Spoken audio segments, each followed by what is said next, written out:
Bonjour! Today I want to give you 5 different ways that you can figure out your level of fluency in the French language. Hello, my name is Rachèle DeMéo from Belle Terre Academy.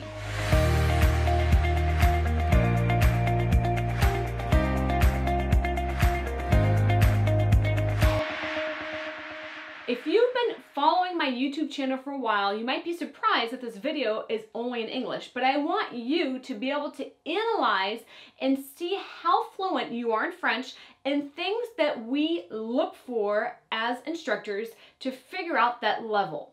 As a college professor for 9 years, I remember many times I had to evaluate the level that my students had so they could possibly pass a credit by exam, which included the oral portion as well, but also just to be able to figure out what class they should be in if they had previously taken French or had experience in it. So these are things that are based on research, based on experience as a college professor, but also things that can help you determine your level in French and things that you may need to work on if you're trying to get a certain level of fluency.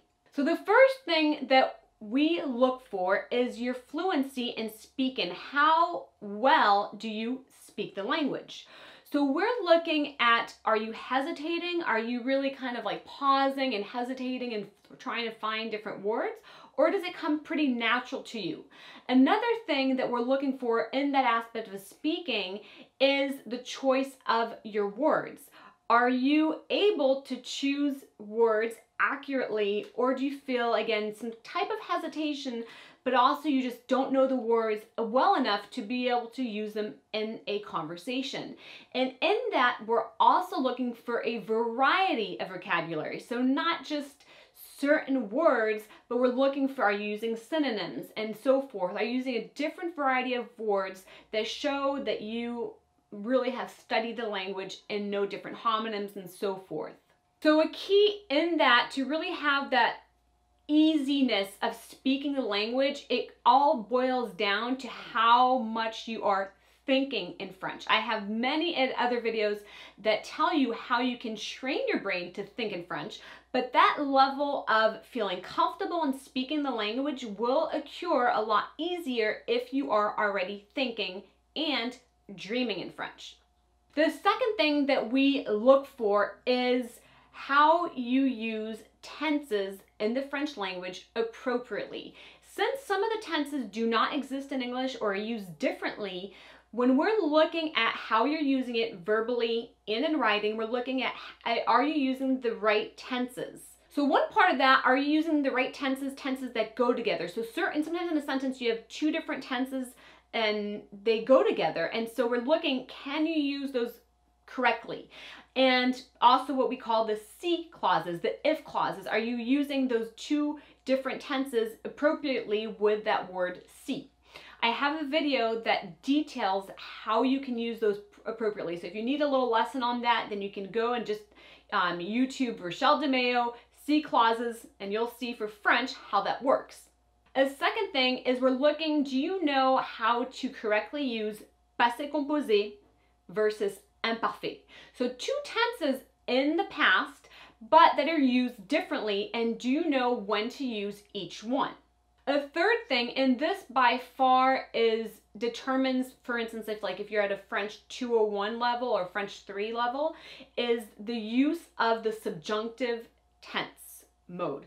So we're looking, do you know when you're supposed to use the subjunctive, because it doesn't really exist in English, or are you kind of avoiding it, dodging it? Because there are ways that you can avoid it and dodge it, and I kind of teach that early on to my students so that they don't have the pressure of having to learn subjunctive. But as you're progressing in the language, as you're learning it and you're really trying to achieve that level of fluency, you do want to learn the subjunctive tense because it is used. Even if you can get by without it, you want to be able to recognize it but also be able to use it.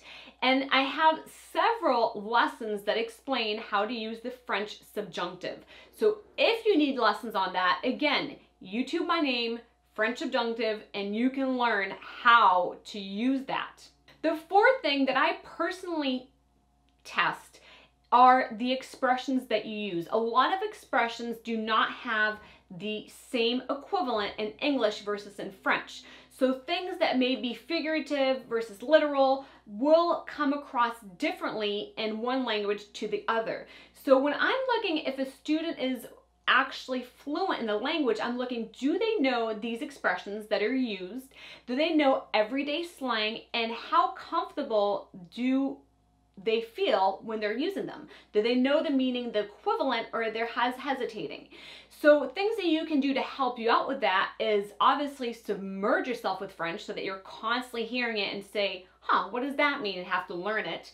I have several videos that do talk about French slang, so you can look at that. And by practicing with natives, then they're going to teach you these everyday expressions and different expressions that you can use constantly.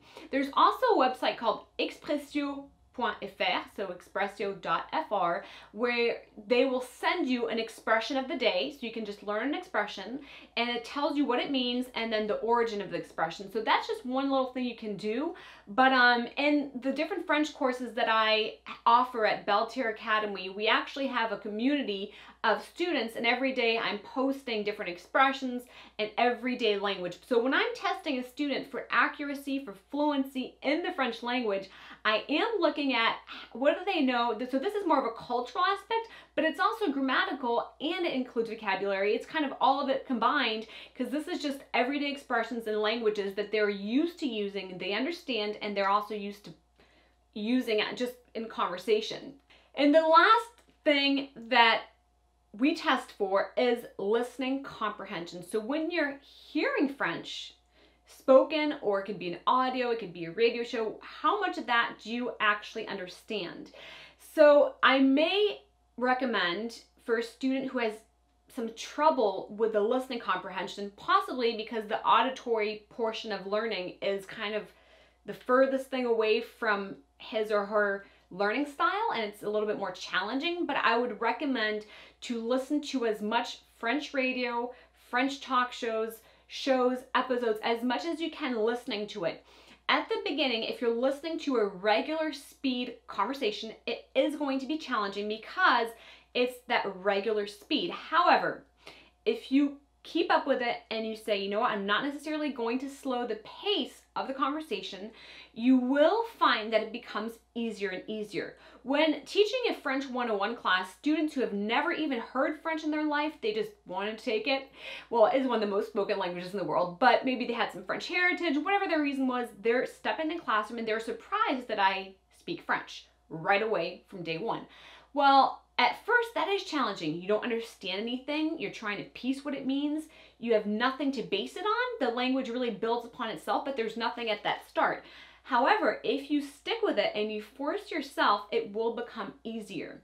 And what happens in a lot of classes is that the instructor slows down the conversation, slows down the listening comprehension, so that it's so slow that you're used to it, which is great, but then you walk in the real world. You go to France, a French-speaking country, you make friends with French speakers, and you realize that the pace of the conversation is a lot faster. And had you simply had more of that sped up speed of how a person was talking, then you would have been so used to it that then it all pieces them together and you finally start distinguishing words, distinguishing phrases, and you start understanding. So those are things that can help you with the listening comprehension aspect. Obviously, learning from a native speaker is essential for the proper accent. However, it is good to have different accents, whether it's French Canadian, a Belgian accent, a Swiss accent, and so forth, to be able to kind of recognize those. And that's just something that you kind of work on.